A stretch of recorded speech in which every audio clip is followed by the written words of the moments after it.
My name is Mary Stahlman, and I'm currently a sophomore at the University of Alabama, majoring in microbiology and economics on the pre-med track. This semester, I'm working with Dr. Akamaglu in the Department of Special Education and Multiple Abilities on a project entitled Internet-Based Parent-Implemented Early Communication Interventions Storybook, or IPEX.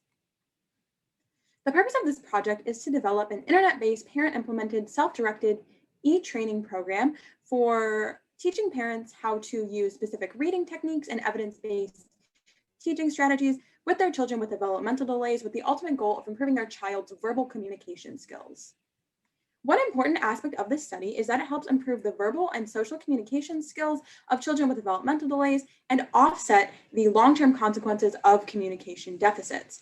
One example of these potential long-term consequences is that preschool-age children that experience communication deficits, especially with regard to social communication skills, are likely to have an increased report of problem behaviors as well as an increased risk of reading and writing deficits later in life. Deficits or delays in communication can also become severe obstacles in the process of making friends, expressing wants and needs, and in the process of social interaction in general. Therefore, it is critical to teach strong communication skills at early ages, especially for children with developmental delays, and we are trying to give parents the tools necessary to help their children develop these strong communication skills through this study. Another incredibly important aspect of this program, especially in the age of COVID-19, is its focus on teletherapy, which allows for the online delivery of speech services that would normally be delivered in person, but it would provide a more cost-effective, more time-effective option that will also help limit the burden of travel for families in underserved and hard-to-reach areas, especially in places like rural Alabama. The IPEX study specifically focuses on teaching parents what are known as naturalistic teaching strategies, which are based on the use of naturally occurring learning opportunities that promote a child's use of language based on his or her interest and focus in everyday contexts.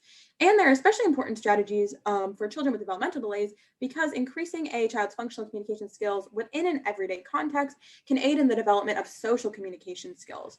Our study in particular is focused on the activity of shared interactive book reading, as it is both a social activity and a naturalistic routine that will help parents and caregivers to help their children develop responsive interaction and social communication skills. The three specific naturalistic teaching strategies that the IPEX program focuses on are modeling, man model, and time delay.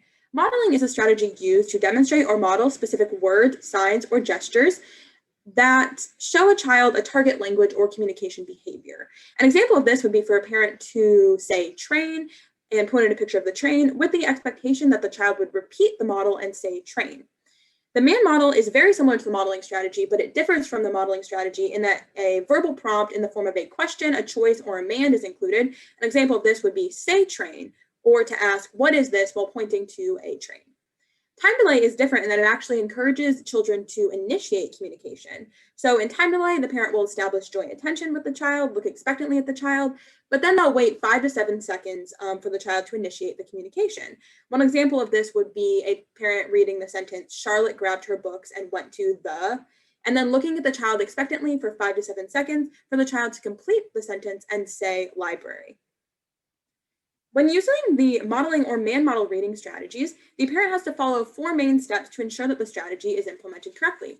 First, the parent must establish joint attention by focusing the child's attention on a particular part of the story or picture in the book. The parent then presents a model or verbal prompt and waits 3 to 5 seconds for the child to respond. Then, if the child gets the correct response, the parent will provide some sort of verbal feedback, or if the child has no response or gives the incorrect response, the parent will repeat the same initial man model or model. For time delay, the steps to using the strategies are similar, but have slight differences. The parent still looks expectantly at the child and waits for the child to respond, but for time delay in particular, the wait time is a little bit longer, 5 to 7 seconds, and the parent will still respond with either verbal feedback or by using the man model or modeling strategies. A child's communicative behavior in response to these strategies can be of 2 types, response or initiation. Response being a direct response to the parent's use of a modeling or man model strategy, whereas a child initiation would be when a child is actually starting a new communicative exchange with the parent. If a child responds to a time delay, it is also thought of as initiation. For both types of communication, responses can be multi-word, single word, vocal, meaning something that's a non-word, but still a vocal response, such as a speech sound or an animal sound, or it could be some sort of gesture response, such as pointing to a picture on the page. In addition to teaching parents these naturalistic teaching strategies, the study also teaches parents what are known as before, during, and after book reading techniques.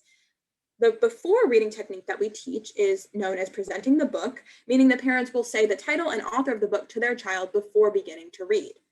The two main during book reading strategies that we focus on are providing feedback and encouragement statements, meaning something like, "Thank you for reading so nicely with mom," or using attention getters when the child gets distracted, which would mean saying something like, "Look at the monkey," in an excited voice if the child were to get distracted while reading a book. The after book reading techniques include saying "all done" or "the end" to signify the end of the book reading activity, as well as thanking the child for reading with the parent. So in summary, these strategies and reading techniques are all concepts that we are trying to teach the patients or the parents through this study.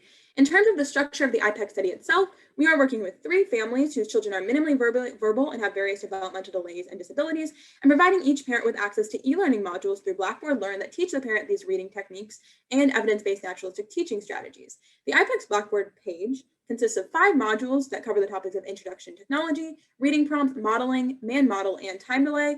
And the study itself is split into 3 phases: baseline, training, and coaching.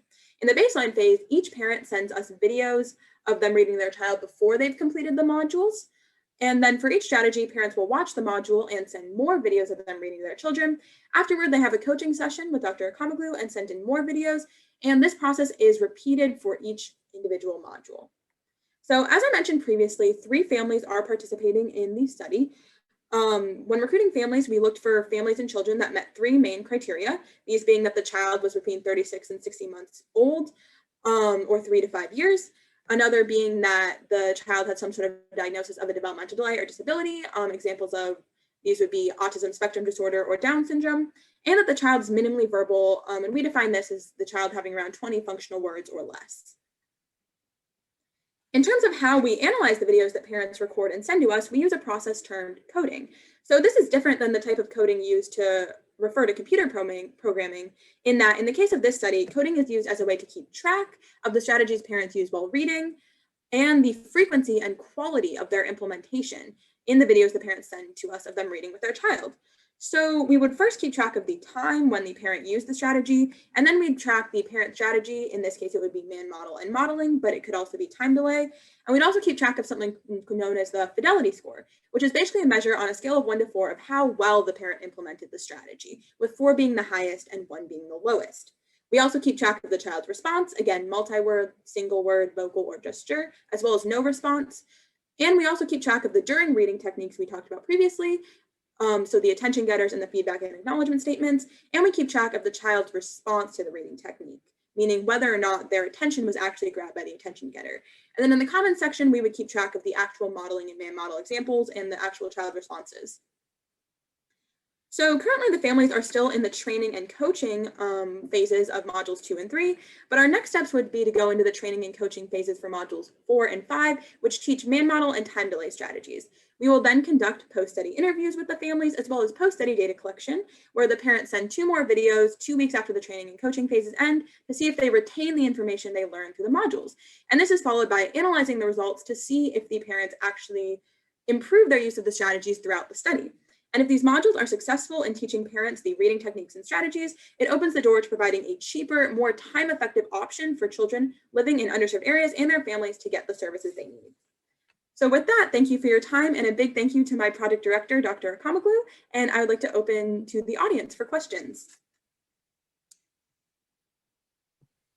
A quick question. You worked with 3 strategies, the model, man model, and time delay. Are there other models that you could have used? And if so, why did you choose these in particular? So we decided to focus on man model modeling and time delay in particular, first of all, because they're some of the more commonly used naturalistic teaching strategies, and also because parents are able to implement them with a really high fidelity, meaning that they're often easier, especially for man model and model, they're a lot easier and they come a lot more naturally to the parents because they require presenting a model and presenting a question or a command in particular. And time delay is also especially useful because it encourages communication initiation. And initiation is something that can even be harder for adults. And so since humans do better at responding than initiating a lot of times, it's especially important to encourage that initiation with children. And we also use them because they are evidence-based strategies that have been related to improvements in the child's communication skills in the past. What's the importance of using parent-implemented strategies in this study? So this is especially important because caregivers and parents are typically the first communicative partners for young children, and therefore they really play a critical role in the child's communication development. So during the child's first years, caregiver-child interactions are really the context for the child's learning. And so the caregiver-child relationship can be strained if the child has a developmental delay, particularly for communication and social delays. Because young children can then have difficulties engaging with their caregivers in a kind of typical fashion. So therefore, it's important to give caregivers and parents tools that they can use with their children to improve those communication, especially those social communication skills. And additionally, since preschool age children typically spend most of their time in the home with their parents and caregivers, a family-centered model that is designed to promote communication in kind of like the typical everyday family setting, such as with storybook reading, can typically lead to better outcomes. Well, And very that's good. Unfortunately, that's all the time that we have right now. So wonderful job, Mary. And thank you. And also thank you to your project sponsor, Dr. Akamoglu, and for also attending our session this evening and for sponsoring your research. Thank you all very much.